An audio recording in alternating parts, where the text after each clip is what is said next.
You're listening to The Bold Blueprint with Claire Bartlett.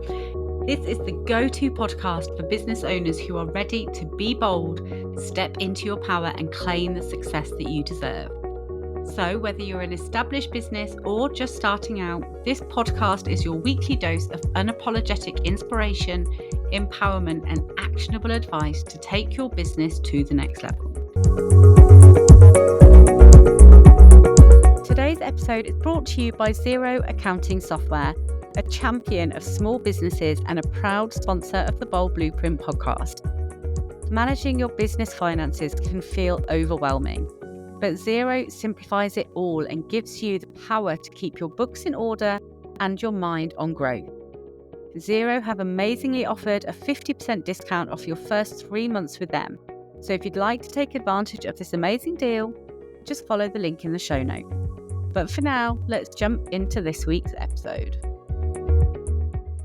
Hi everyone and welcome back to this week's episode of The Bold Blueprint. Today I am joined by Toni Addinall, who is an accountability expert. She is there to help you make progress and start moving your business forward. So Toni, thank you so much for joining me today. Thank you so much for having me, Claire. I'm really looking forward to it. Good. Do you want to tell everyone a little bit more about what you do and how you help people? Yes, so I'm an action and accountability coach. And as you said, I love helping people take action and move forward and basically get stuff done. There's a lot to do when you're running a business, especially if you're running it on your own. And sometimes there's the opportunity to feel a little bit overwhelmed.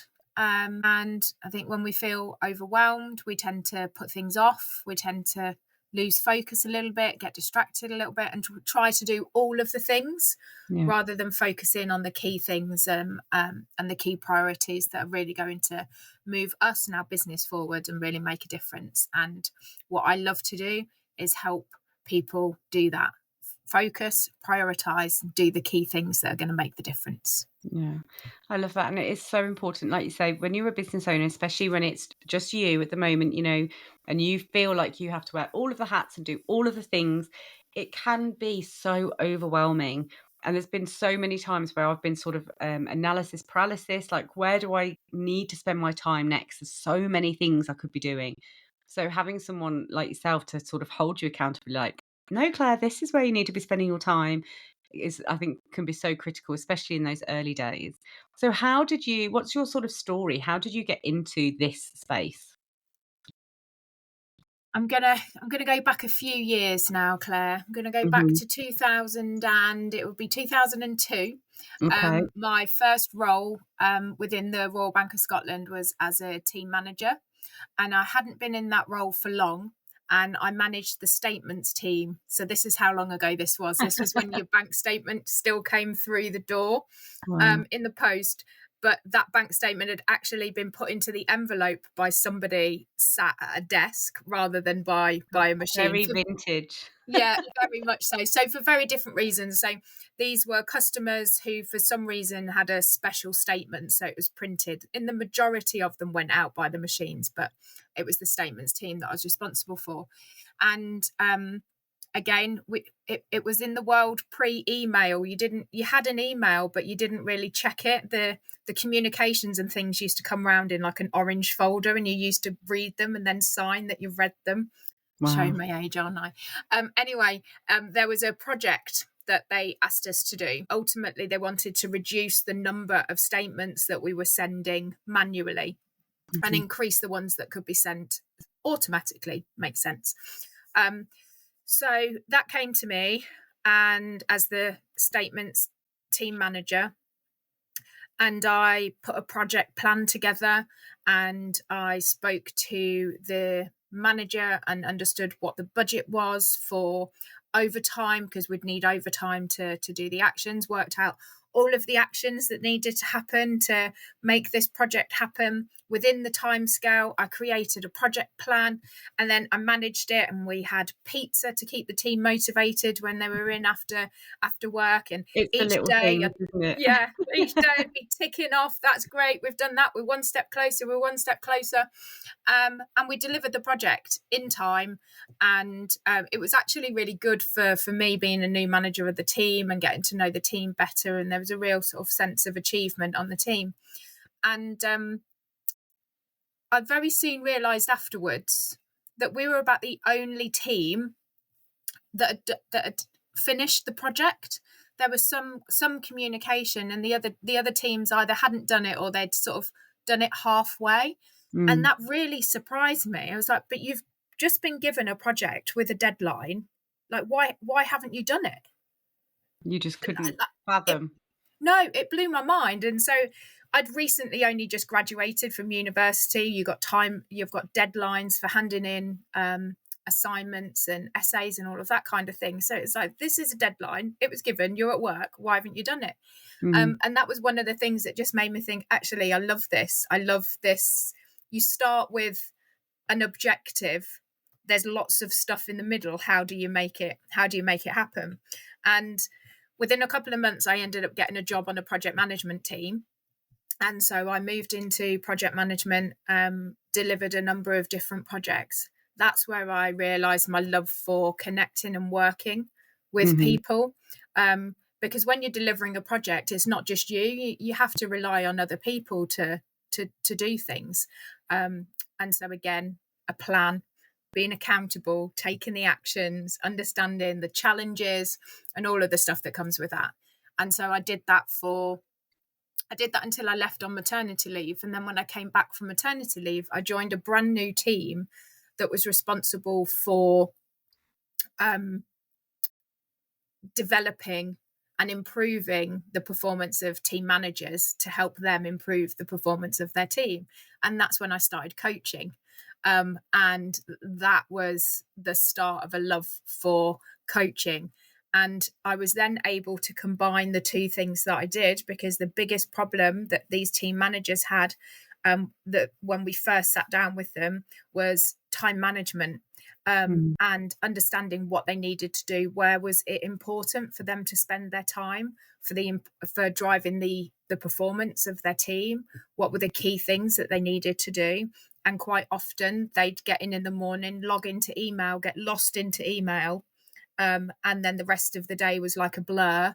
And then they'd work until 6, 6:30, then they'd go home, and then they'd do it all over again. So I was able to combine this love of helping people be more focused, have priorities, be a lot more organized with their time, with coaching. And one of the things that really sticks out is I started working with somebody called Roger. And when I sat down with him in his very first coaching session, we were talking about what he wanted to achieve from our time together. He had a 2-year-old son, and he said he would just love to be able to get home to put his 2-year-old to bed.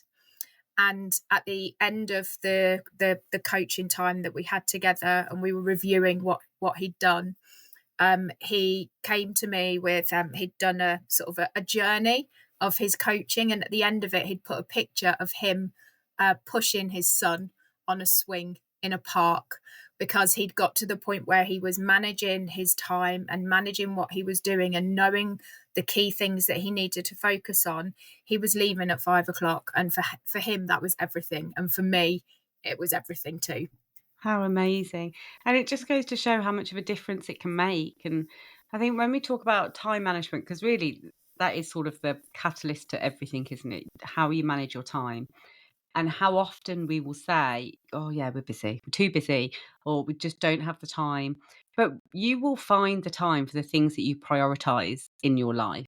And it is all about how you view these tasks, I suppose, and the importance of them, the prioritization of them. Oh, I nearly didn't get that word out then.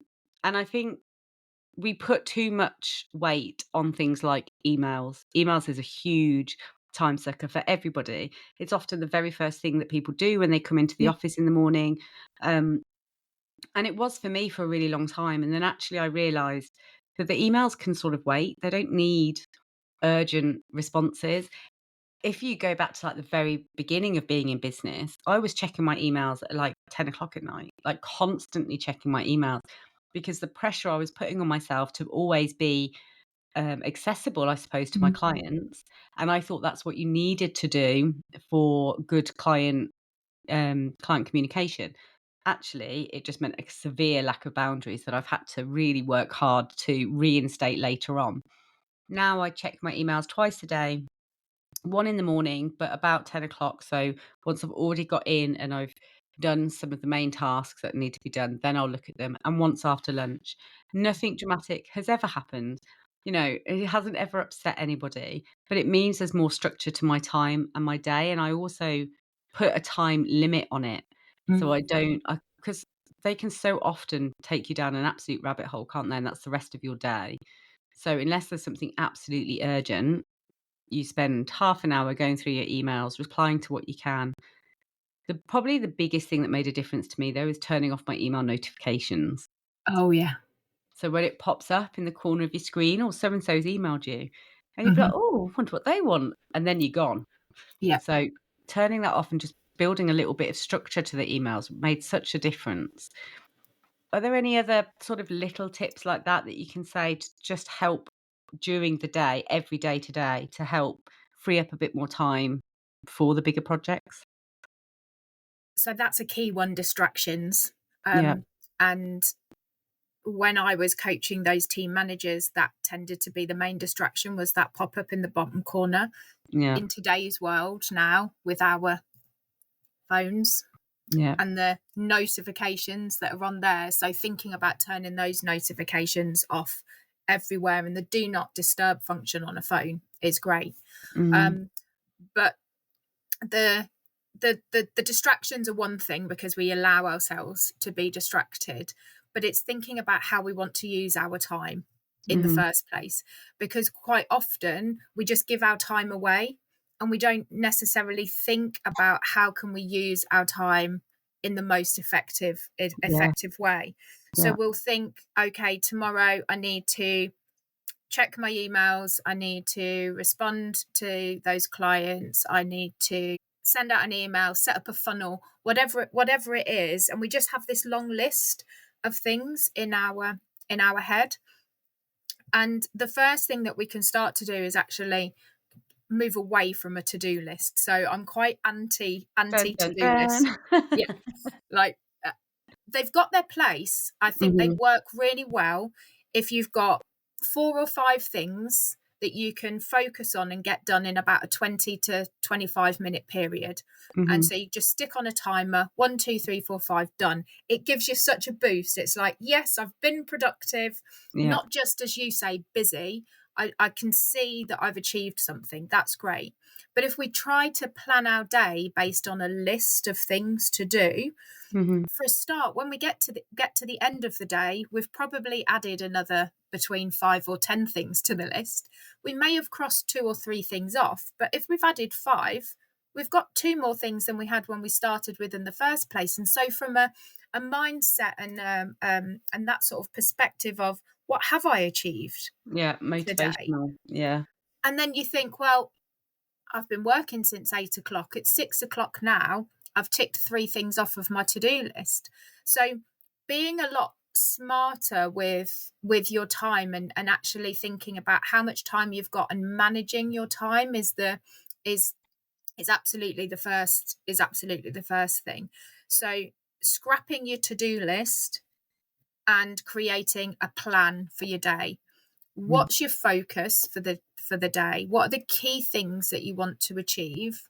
And then scheduling them in. And there's 2 things that I talk about there. One, we don't often think about how long something's going to take us, and if we do, we tend to underestimate it. Always takes longer than you think, always. Always takes longer. Yeah. And quite often that's because the things that we put on our to-do lists can be projects as well, rather than Yeah. tasks. So it can be create a new lead magnet, for example. Okay, there's quite a lot of steps that's involved in creating a new lead magnet. So if you think you can do that in like an hour and a half, like if you can, great, get in touch with me because Yeah, that'd be yeah. brilliant. So we've got these big things. So how long does it need for that task, and being realistic about the time? Mhm. And then something that I really think benefits to think about is, what's the energy that I need to bring to that task? So let's say it is creating a new lead magnet. And there's an element of creativity that you want to bring there, because you want it to be engaging, you want it to be informative, you want it to be useful to your audience and valuable. Mhm. So there's the creative energy that you need to bring.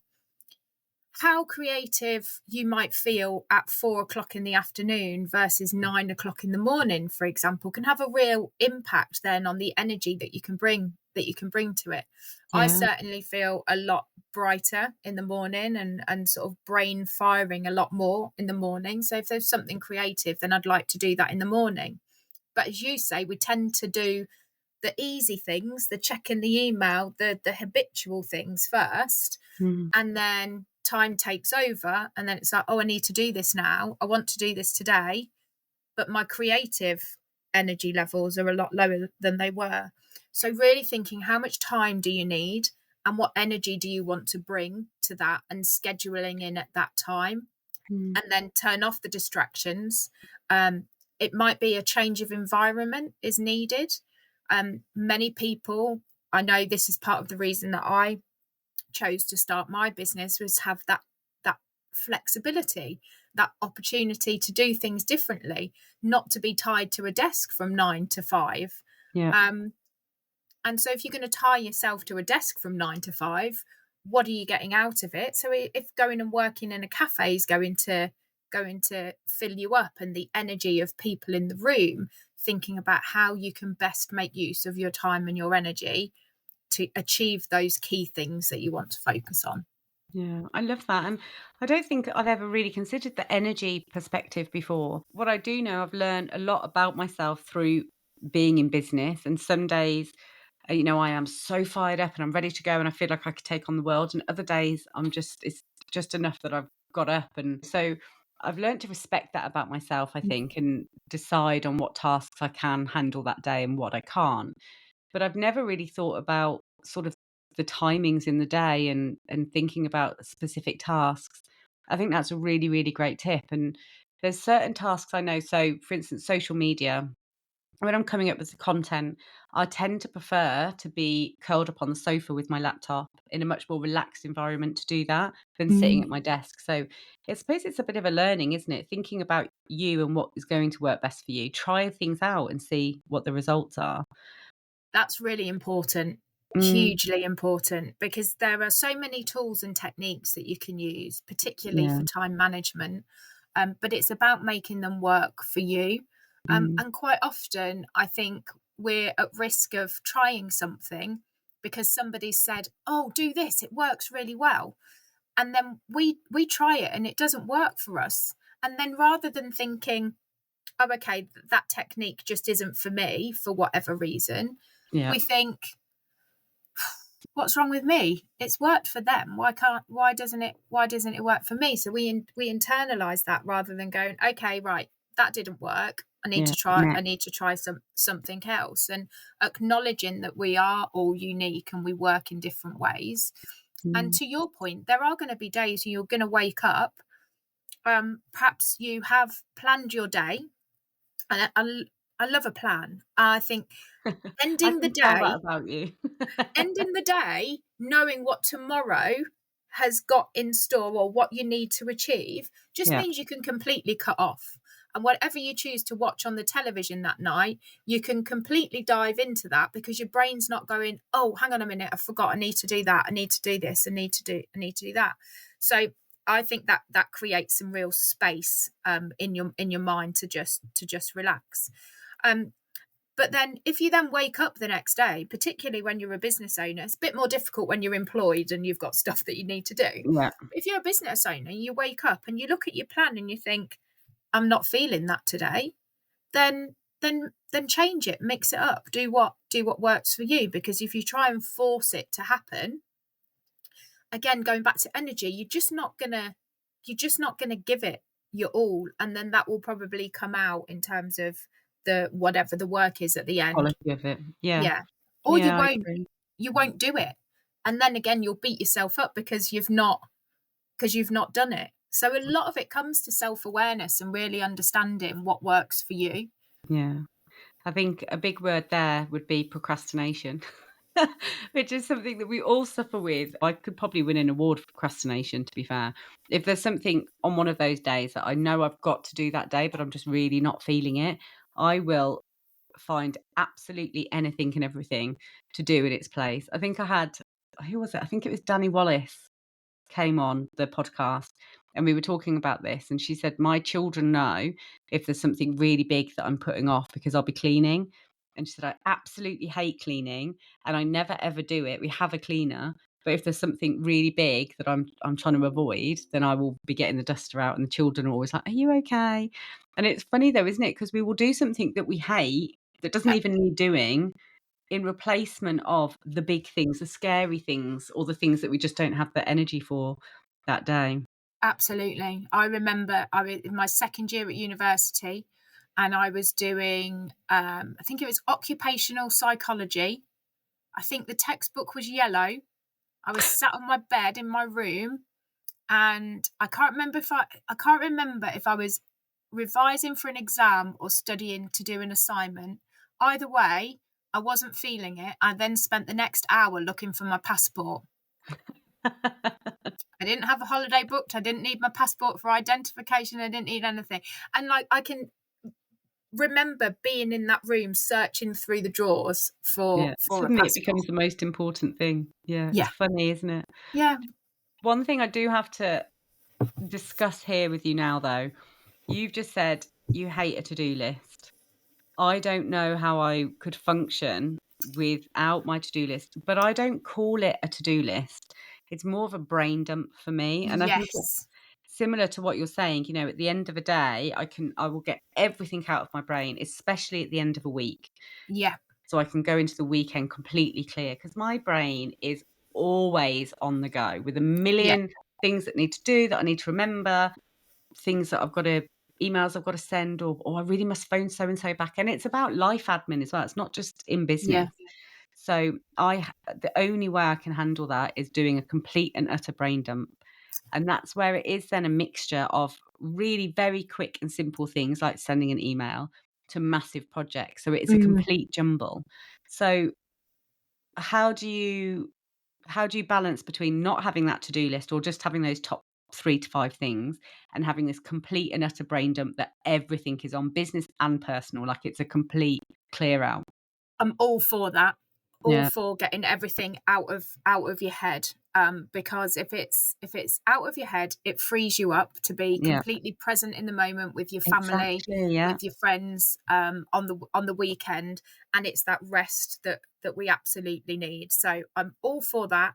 And to-do lists, they've got their place. Like it's great to know what you need to do, but Mhm. managing your day according to your to-do list Okay, yeah. isn't isn't the most effective way you can use your time, because if you wake up on a Tuesday and you've got a great big long list of things to do, and you just think, right, okay, so it's Tuesday, I'm just going to work through my to-do list.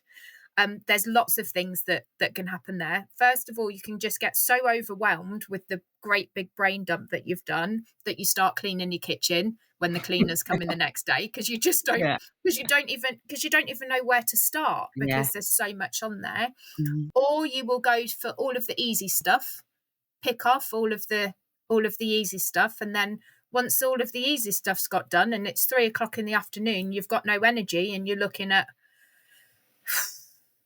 okay, I'll move that on to tomorrow's list. So for me, it's around having that brain dump, being really clear on all of the things that you need to do, but then turning it into a plan and Mhm. being really conscious and intentional. I think is a key word. Being really intentional with your time. Mhm. How are you going to spend your time? How are you going to build that in? Where are the priorities? What's the focus? And then that aligns to your goals as well, because if we're just ticking easy stuff off of a to-do list and just going down a list, then there may be the things that, yeah, they need to get done, possibly. They may be important, they may not be. but they may not be aligned to ultimately our goals. And then quite quickly, if we do that, we can get to the end of the week. We've been really busy and we've ticked a lot of stuff off of our to-do list, but how much further have we moved towards those goals and Yeah. towards our strategy of what we want to achieve in our business? And that's when I think people then have that natural answer of, it's been really busy, rather than being able to say, I've had a really effective week and I've made progress towards achieving X goal. Yeah. So the way that I handle it is I'll pick out 3 to 5 probably things that I'm like, "Okay, those are top priority for me now. Those are the things that I really need to get done." And that there'll be, a whole host of reasons. It'll be a deadline's coming up, so that has to be done, Yeah. or something that I know is really important to moving my business forward to the goals, or something that I just am really excited to do and looking forward to, and I try and have a bit of a blend of everything. Mm. Um, I'm trying to remember it. I can't remember the model in my head, but there's 4 squares where it's urgent This and urgent, important. important matrix. Yeah. Yeah, I use that a lot. Urgent and important, important, not urgent, urgent, not important, or not urgent and not important. And I loved it when I learnt this because it's so good when I've done this brain dump and I can have like 100 things on this list Yeah. and I can go through and be like, actually, that's not urgent and it's not important. I can just forget it. Like, let's just clear it down. Yeah. And having a sort of system to it. And there's so many different ways. I'm sure there's different ways that you teach depending on the person as well. But I think being able to have some sort of strategy behind it and then helping you pick out with intention the things that are important and are going to move your business forward, I think is really key. Because as business owners, like you say, there are a million things that we could do every Mhm. day, but it's which ones are actually going to make a difference to your business. It's hard, isn't it, to figure out sometimes. Absolutely. And I love the urgent, important matrix. And it's sometimes called the Eisenhower matrix. It's That's got it. yeah, Yeah. it's got different names. I think there's another name that escapes me right now. The way that I've used the urgent, important matrix in the past is usually at that stage of exactly how you've used it there, with a great big brain dump. And going back to those team managers that I've coached in the past when they're working Mhm. with their team, when there'd normally be about 8 team managers that would be working with at one time, and they're all relatively doing the same thing. And so we'd bring them all together and we'd get them to think about everything that they need to do as a team manager, um, and then break that down onto the urgent, important matrix. And Mm. then it's thinking about, okay, exactly like you've said, what stuff can we get rid of? What do we not need to do anymore? Mhm. But then there is always stuff that isn't important or urgent to us, but still needs to get done. So then there's a True. question of, can you delegate that to somebody as a business owner? Is that something that you can outsource? So Yeah. it starts to ask you those questions as well, because sometimes if it can be important to somebody else, but if it's not important to you, then it quite quickly becomes urgent because you need to deliver it for that other person. So these things can move around these boxes really quite quickly. So identify where they go, think about delegating, think about outsourcing. What are then the key things that you need to do? And then we would then create from there something which was called a dilo, which is a day in the life of. And you can Mhm. extend that to being a whilo and a milo, a week in the life of, and a month in the life of. And so with these team managers, then we could identify all of the actions that they have to do on a daily basis in terms of reporting that needed to be done, work allocation, all of those kind of things. And then we could start to map those into a dilo or a wilo around where that needs to be done. Mhm.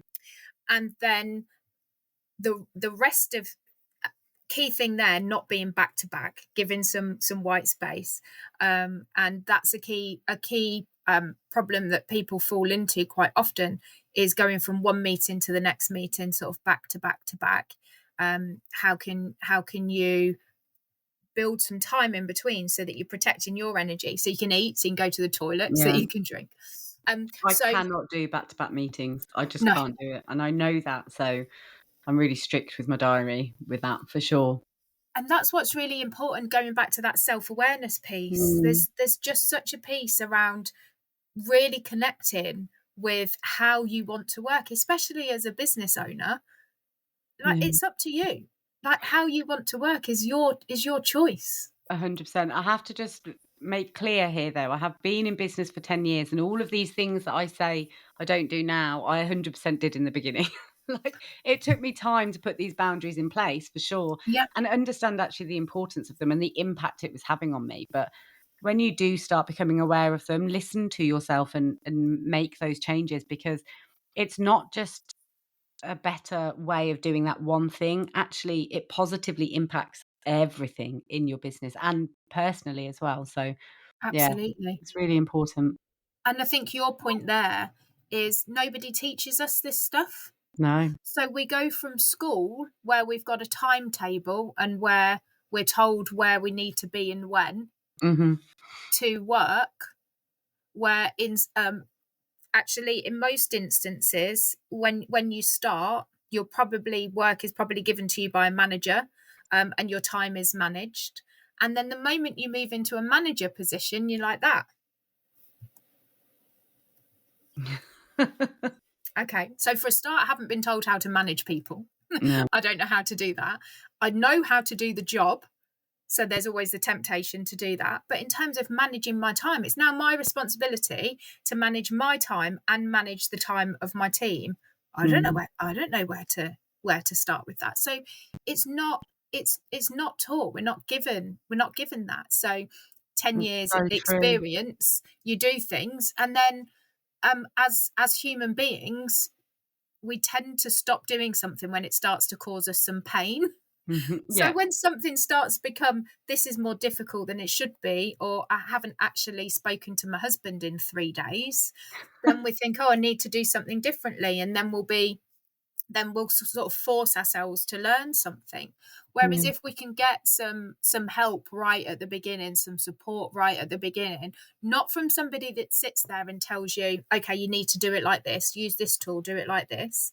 Because as I say, when that happens, there's you can either go, well, that tool doesn't work, and completely dismiss it, or you can think, oh, what's wrong with me? They could, like, it works for them, what's wrong with me?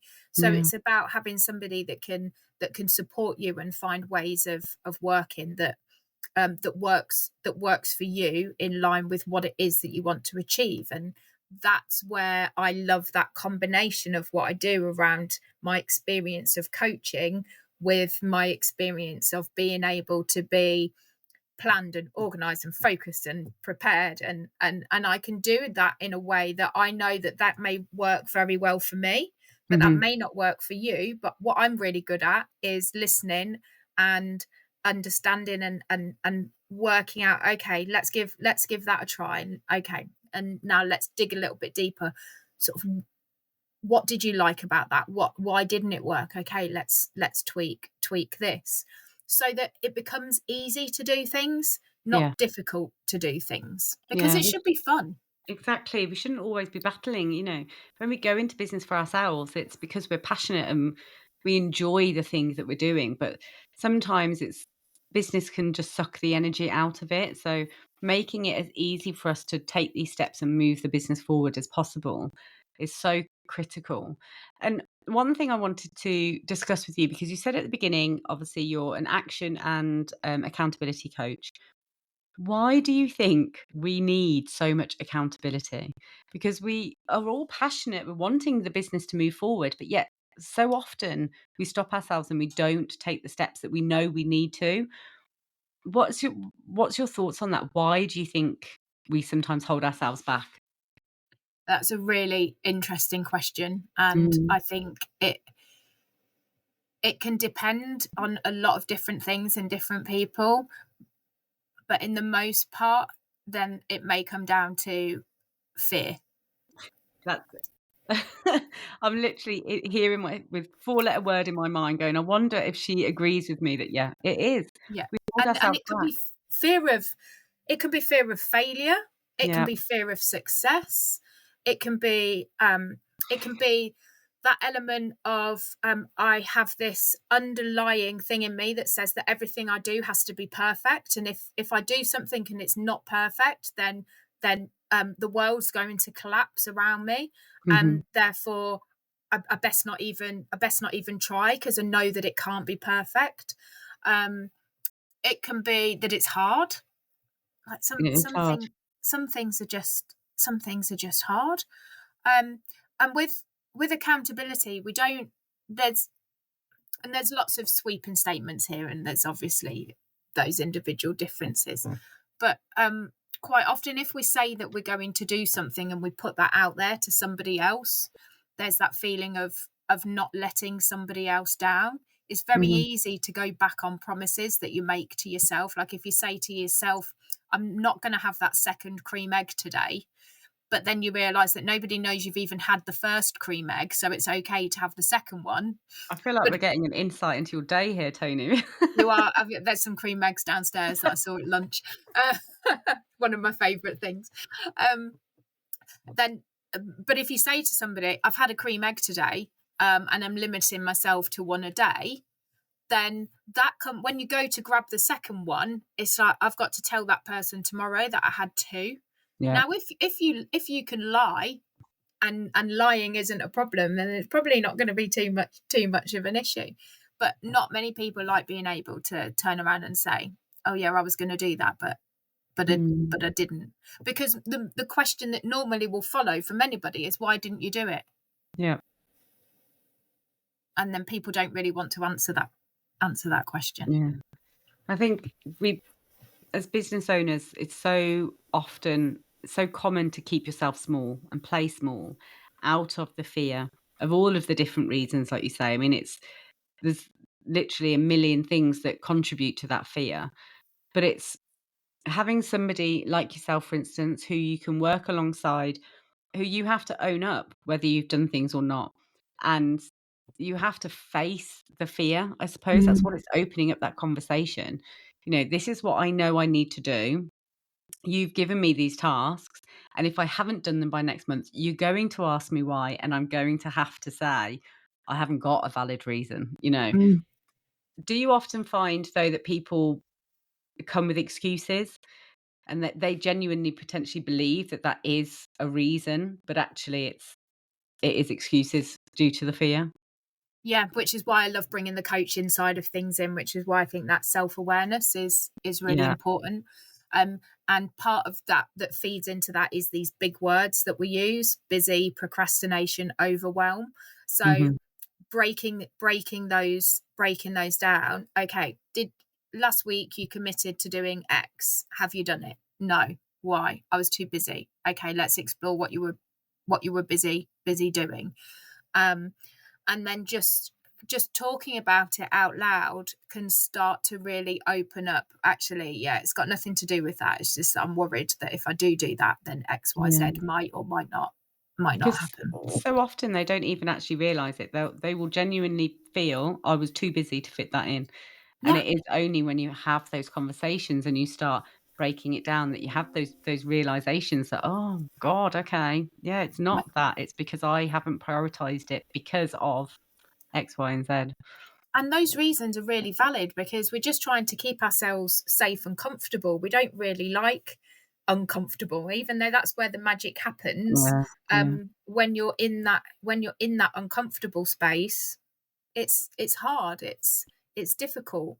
And that's where going back to your goal and really being really clear on what you're looking to achieve is really important, and your why and your purpose, Mhm, because you're not going to put yourself in an uncomfortable place to do something that's difficult. You're not going to push the boundaries on what you think you can and can't do if the outcome that you get at the end isn't something that you really really want. So mm, being really clear on your goals and why you're doing it is going to give you everything that you need in order to just push through.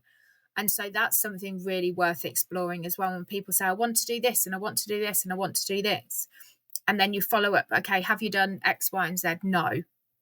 Okay, why not? Let's explore it.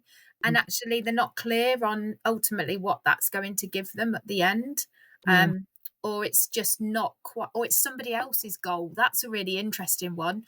When they think, okay, I'm just going to push myself for, let's say, 10K months, pushing, pushing, pushing, but then they're not actually doing the things that they need to do to get there. And a 10K month isn't the priority for them. It's not the Mm. goal. It's For not what they need. So societal. everything's out of alignment. Yeah, yeah. So, okay, so is there someone listening who has been putting something off for quite a while? What would be the 3 steps that you would suggest for them to take today or in the next week to help them start moving forward with that project? So first of all, ask them why they want it. Mhm. Get really clear. What is it that you want from it? Why is that? Why is that important? What difference is it going to make? And as much as possible, try to fast forward into the future and imagine what it's going to feel like to achieve that goal or Mhm. do that thing.